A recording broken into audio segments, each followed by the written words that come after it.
सुर में गाना सीखिए पाधानीसा ऐप के साथ। AI powered personal music teacher from Saregama. हमारे शाम चले,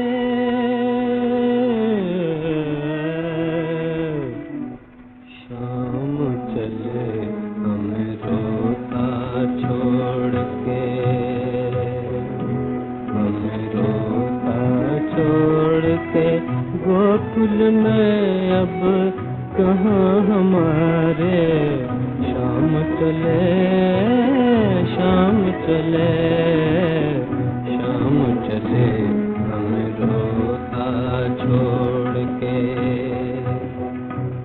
सब पूछ रहे हैं नर नारी क्यों छोड़ चले हैं, गिरधारी क्यों छोड़ चले हैं, गिरधारी। गाए बेचारी चुप ही रहे पर बहते हुए आंसू ये कहें, बहते हुए आंसू ये कहें। शाम चले, शाम चले हमें रोता छोड़ के।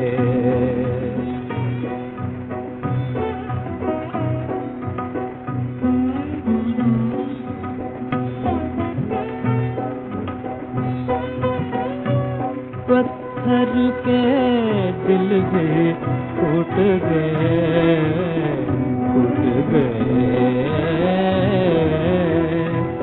पेड़ों के पत्ते टूट गए, टूट गए।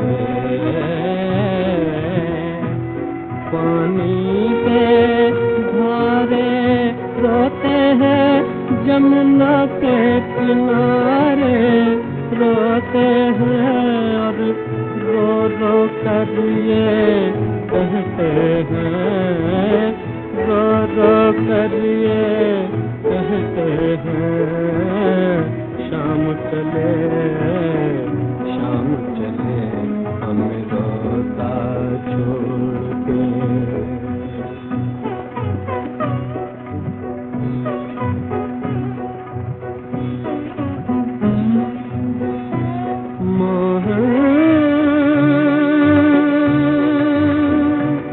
सब गोकुल वाले रोते हैं, आँखों से आंसू बहते हैं।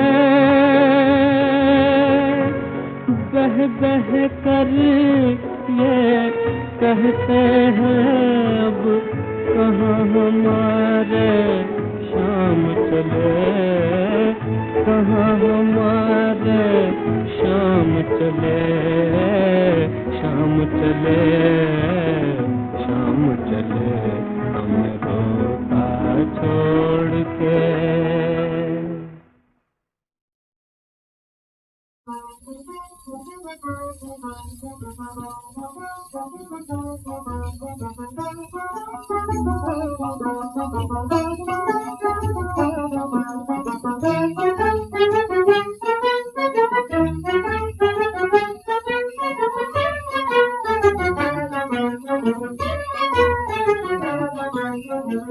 पल भी हो पायो मने, पल भी हो पायो मने, पल में गवायो रे। पल भी हो पायो मने, पल में गवायो रे। पल भी हो पायो मने।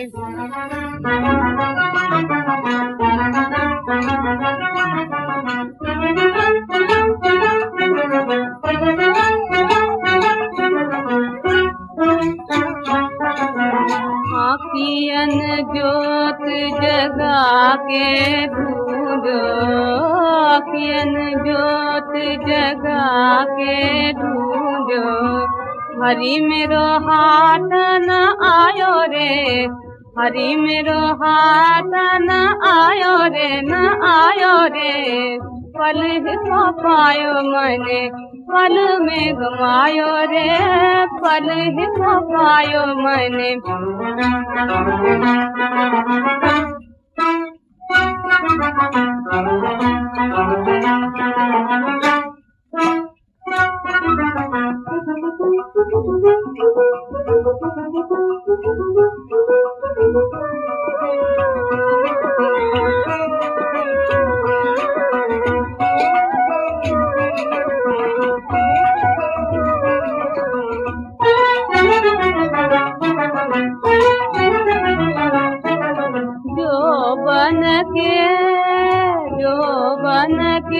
धन बन में सोई, जो बन के धन बन में सोई, तोरी लगन में सब न खोई, तोरी लगन में सब न खोई। अथुवन जल की,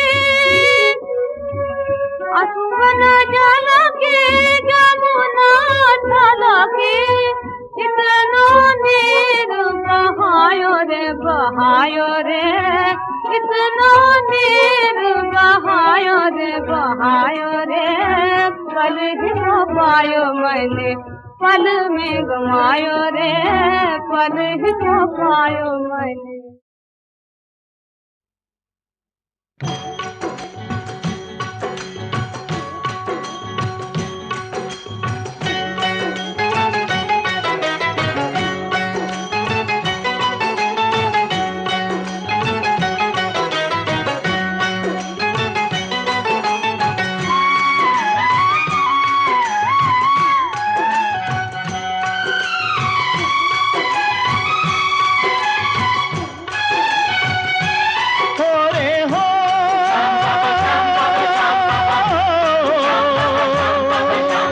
श्याम बाबा, श्याम बाबा, श्याम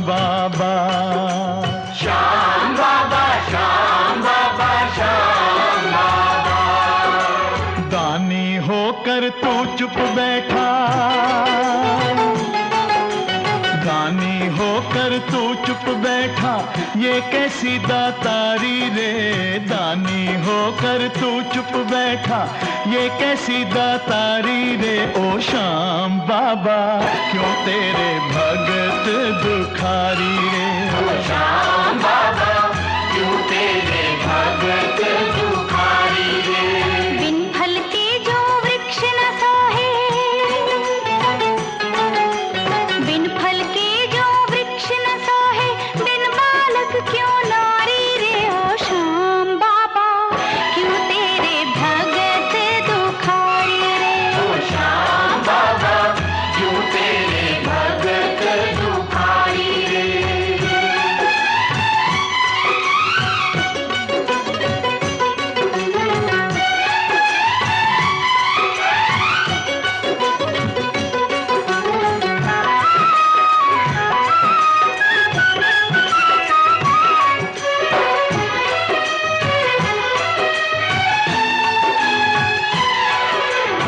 श्याम सुंदर ने खुश होकर तुझे अपना रूप दिया है। तुझे अपना रूप दिया है, तुझे अपना रूप दिया। और हमने उस रूप का दर्शन 100 बार किया है। दर्शन 100 बार किया है, दर्शन 100 बार किया है। हमरे संकट दूर न हो तो,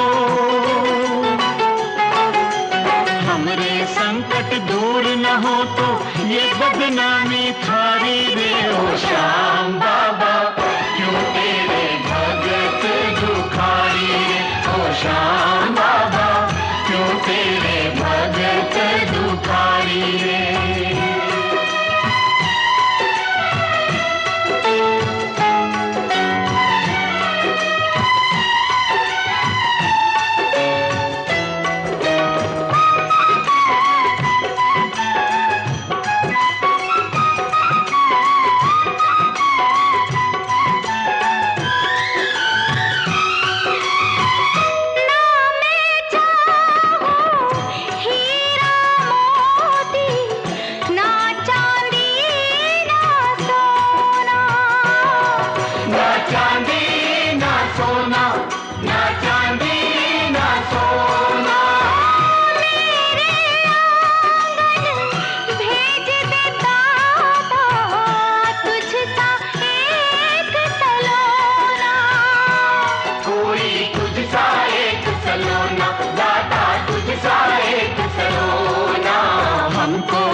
वन उपवन में,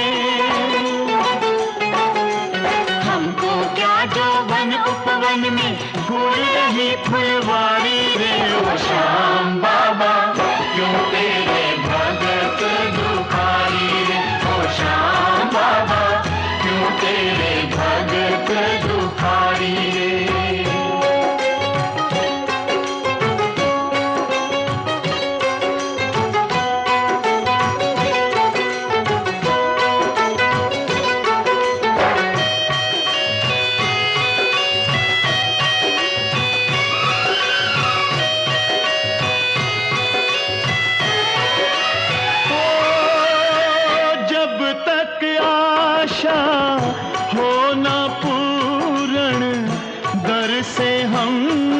हटेंगे घर से हम ना हटेंगे, घर से हम ना हटेंगे। सब भक्तों को बहका देंगे, हम भी नाम न लेंगे, नटवर तेरा नाम न लेंगे, गिरधर तेरा नाम न लेंगे। सोच ले तू भक्तों का पलड़ा, सोच ले तू भक्तों का पलड़ा सदा रहा है भारी रे ओ श्याम बाबा, क्यों तेरे भगत दुखारी रे ओ श्याम बाबा, क्यों तेरे भगत दुखारी रे। दानी होकर तू चुप बैठा ये कैसी दातारी रे, दानी होकर तू चुप बैठा ये कैसी दातारी रे ओ श्याम बाबा, क्यों तेरे भगत दुखारी रे ओ श्याम बाबा, क्यों तेरे भगत दुखारी रे हो।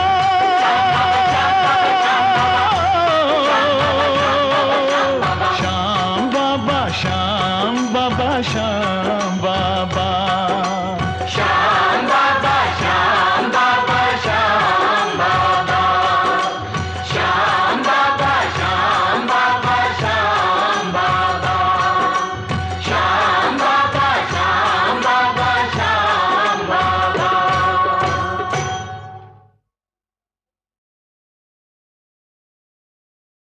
After defining yoga initially as samatvam, equanimity, evenness, Krishna continues in verse 49, Durena hyavaram karma, buddhi yoga dhananjaya, buddhau sharaнаmanvichya, kripana phalahetavaha. Work done with desire for fruits is verily far inferior to that performed with the mind undisturbed by thoughts of results. O Arjuna, O Dhananjaya, seek refuge in this evenness of mind.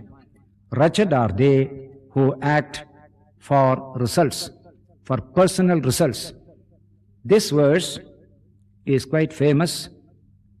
Some years ago, the late Hammarskjöld, Secretary General of the United Nations, in a lecture, quoted this verse and said, if the statesmen of the world are guided by the thought contained in this verse, the world will be a better place to live in, more peaceful and more progressive.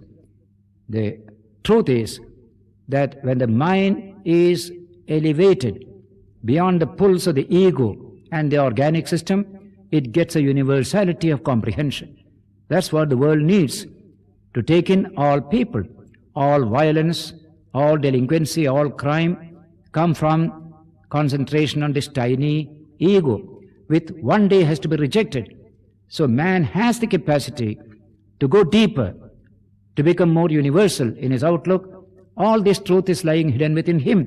Here is a technique by which that truth is expressed. That's why he said, Buddhau sharanamenvichya. Take refuge in buddhi. Evolve buddhi out of your psychic energies within yourself. That same energy, a little processing, can produce buddhi, that most luminous instrument that man can ever have. Buddhi can be translated as enlightened reason. That's a beautiful idea. Reason which comprehends the whole of reality. That is buddhi. That's why in the Vedanta it is said, God or the Atman cannot be realized by the senses or the sense-bound mind. It can be realized only by buddhi. Buddhi grahyam atindriyam are the words used by the Gita itself in a later chapter, can be grasped by enlightened and pure reason, because it has shed all its limitations imposed by the organic system and the ego. Therefore, he said, take refuge in buddhi, evolve buddhi out of the ingredients of energy, psychic energy that are within you. In fact, the whole of character development is the evolution of this buddhi. Once buddhi comes, everything becomes clear. When buddhi goes, everything goes. In the last few verses of this chapter, Krishna will tell us, buddhinashat pranashyati. When you lose buddhi, you are destroyed. Man is destroyed. All delinquency and crime is when man loses buddhi. Intact, this buddhi should be within. Make it steady, make it permanent. That is the great teaching in this section. And so in the next shloka or verse 50, Krishna continues, buddhi yukto yahatiha ubhe sukritatushkrite tasmat yogaya yujyasva yoga karmasu kaushalam. Therefore he says, those who have buddhi, they are able to go beyond the dualities and contradictions of life. Therefore, yoga yujyasva, rise to the level of yoga. And what is yoga? Yoga karmasu kaushalam. Yoga is dexterity, efficiency in action. The second definition comes here. Yoga is dexterity, efficiency in action. That double efficiency by which man becomes a productive unit of society outside, man becomes efficient spiritually within himself. He grows spiritually, becomes expansive and universal in the context of that work by which he enriches society outside as well. This double efficiency is yoga, says Krishna in the Gita. Similarly, karmajam buddhi yuktahi phalam tektva manishinaha janmabandha vinarmuktaha padam gacchantya namayam. The wise, possessed of this evenness of mind, abandoning the fruits of their actions, freed forever from the fetters of birth, go to that state which is beyond all evil. They become pure, they become perfect. This is possible in this very life. This book will say, Yedate mohakalilam buddhir vyatitarishyati tada gantasi nirvedam shrotavyasya shrutasya cha. When the intellect crosses beyond the taint of delusion, then shalt thou attain to that indifference regarding things heard and things yet to be heard. This confusion of ideas, confusion of things that you hear from various sources, that will never come because your mind has become steady. This is further expressed in the next verse. Shruti vipratipannate yadasthasyati nischala samadha vachala buddhi tada yogamavapsasi. When the intellect, tossed about by the conflict of opinions, has become immovable and firmly established in the self, then shalt thou attain real yoga. That is real yoga, that perfect steadiness of mind, steadiness of buddhi. It has become established like a house built on rock. In the famous example given by Jesus, the wise man built his house on rock, and the rains descended, and the floods came, and the winds blew, and beat upon that house, and it fell not. It was built on rock. The foolish man built his house on sand, and the rains descended, and the floods came, and the winds blew, and beat upon that house, and it fell, and great was its fall.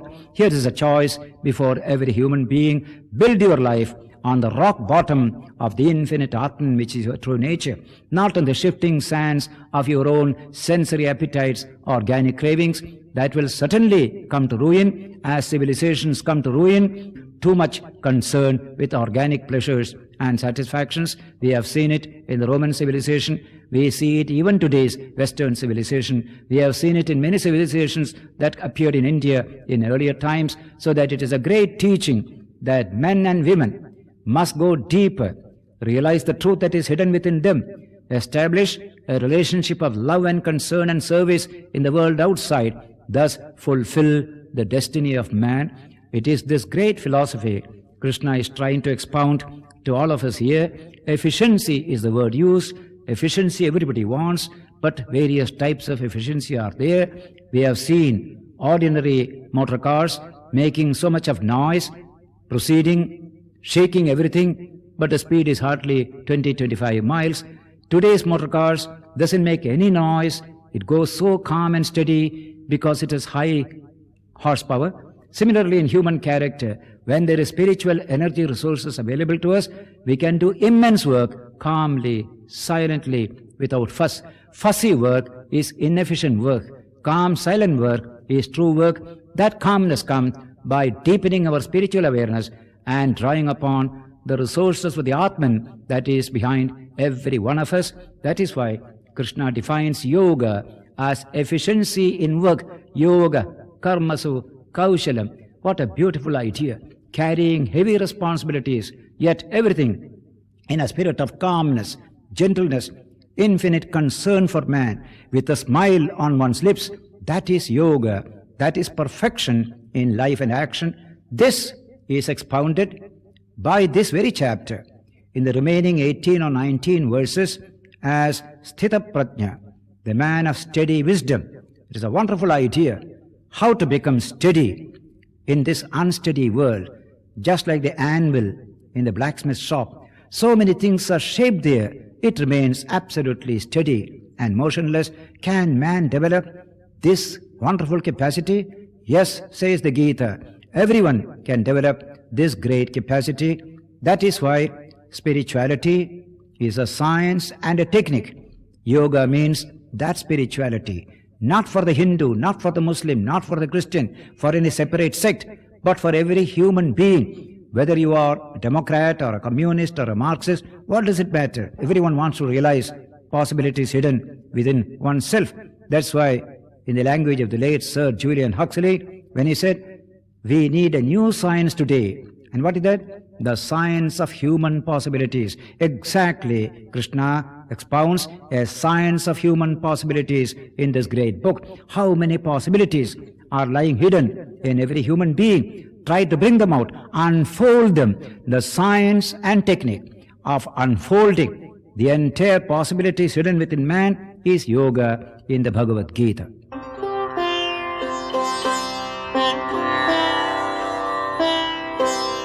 Arjun उवाच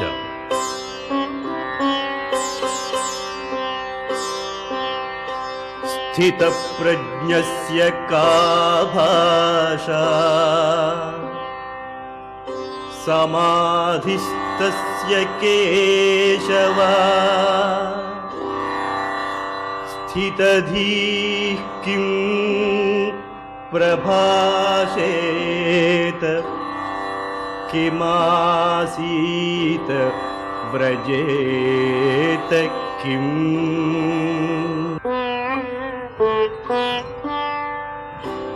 श्री भगवान उवाच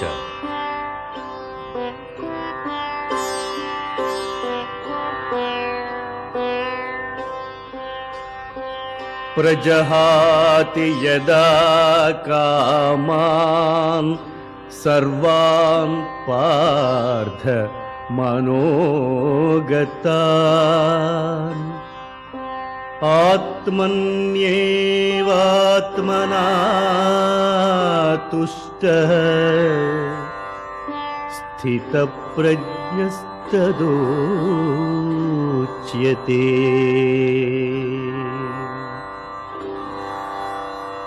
दुःखेष्वनुद्विग्नमनाः सुखेषु विगतस्पृहः वीतराग भयक्रोधः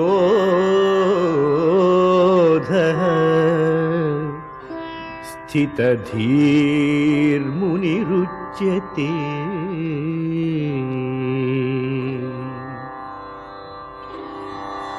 यः सर्वत्रा अनभिस्नेहस्तत्तत्प्राप्य शुभाशुभम्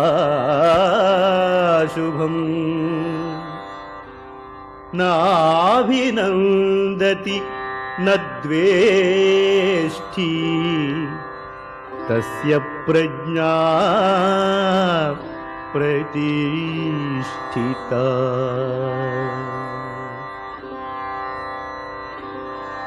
यदा संहरते चायं कूर्मोऽङ्गानीव सर्वशः इन्द्रियाणीन्द्रियार्थेभ्यस्तस्य प्रज्ञा प्रतिष्ठिता।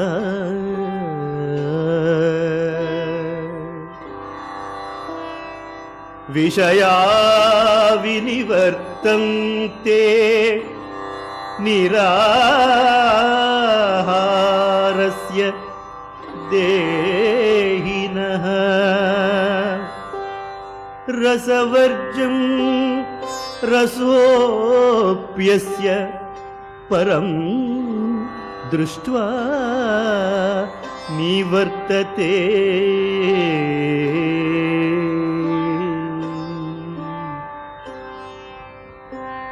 यततो ह्यपि कौन्तेय पुरुषस्य विपश्चितः इन्द्रियाणि प्रमादीनि हरन्ति प्रसभं मनः। तानि सर्वाणि संयम्य युक्त आसीत मत्परः। वसेहि यस्येन्द्रियाणि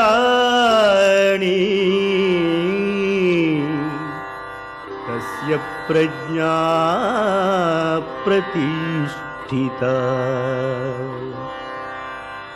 ध्यायतो विषयान् पुंसः सङ्गस्तेषुपजायते।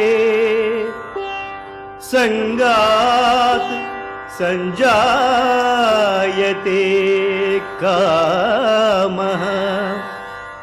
कामात् क्रोधोऽभिजायते। क्रोधात् भवति सम्मोहः। सम्मोहात् स्मृतिविभ्रमः। सम्मोहात् स्मृतिविभ्रमः। स्मृतिभ्रंशात् बुद्धिनाशो। बुद्धिनाशात् प्रणश्यति। रागद्वेषवियुक्तैस्तु विषयान् इन्द्रियैश्चरन् आत्मवस्वैर्विधेयात्मा प्रसादमधिगच्छति।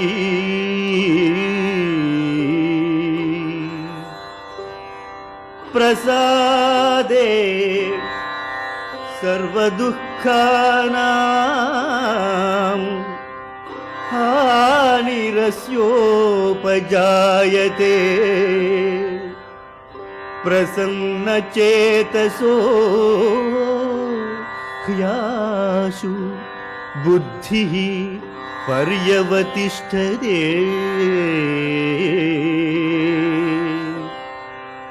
नास्ति बुद्धिरयुक्तस्य न चायुक्तस्य भावना।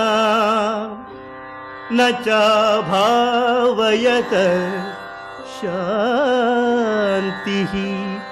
अशान्तस्य कुतः सुखम्।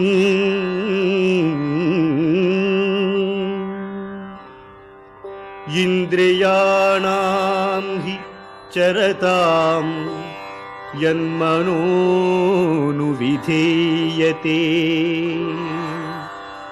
तदस्य हरति प्रज्ञां वायुर्नावमिवाम्भसि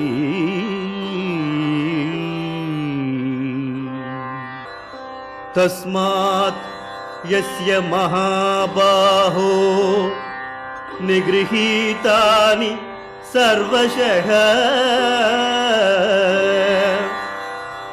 इन्द्रियाणि इन्द्रियार्थेभ्यः तस्य प्रज्ञा प्रतिष्ठिता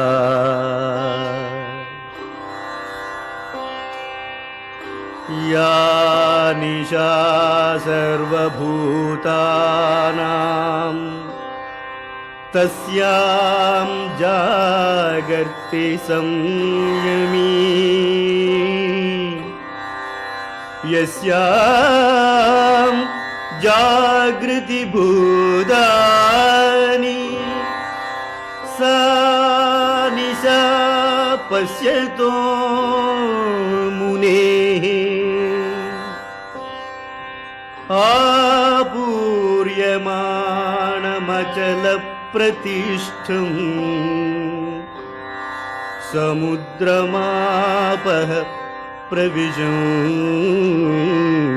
यद्वत् तद्वत् कामायं प्रविशन्ति सर्वे स शान्तिमाप्नोति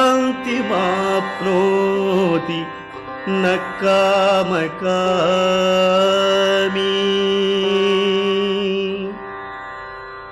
विहाय कामान्यः सर्वान् पुमांश्चरति निःस्पृहः निर्ममो निरहङ्कारः शान्तिमधिगच्छति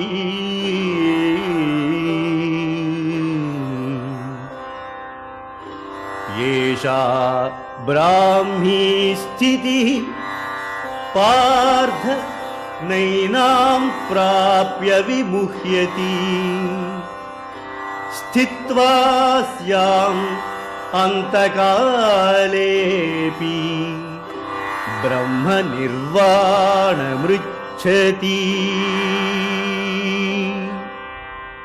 इति सांख्ययोगो नाम द्वितीयोऽध्यायः।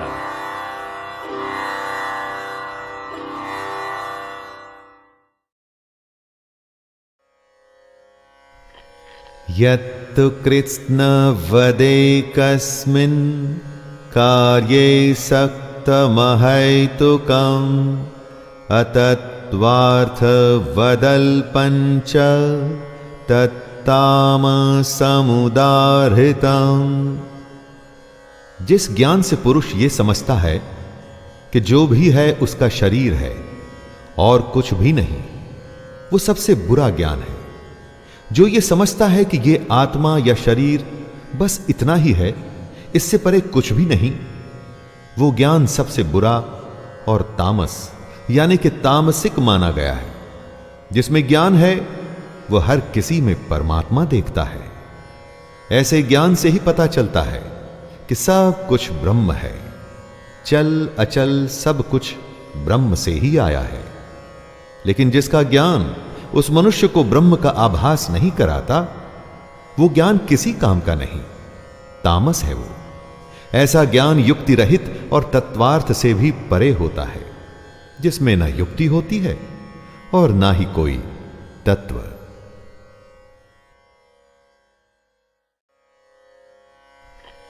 यत्तु कृत्स्नवदेकस्मिन् कार्ये सक्तमहैतुकम् अतत्त्वार्थवदल्पञ्च तत्तामसमुदाहृतम्।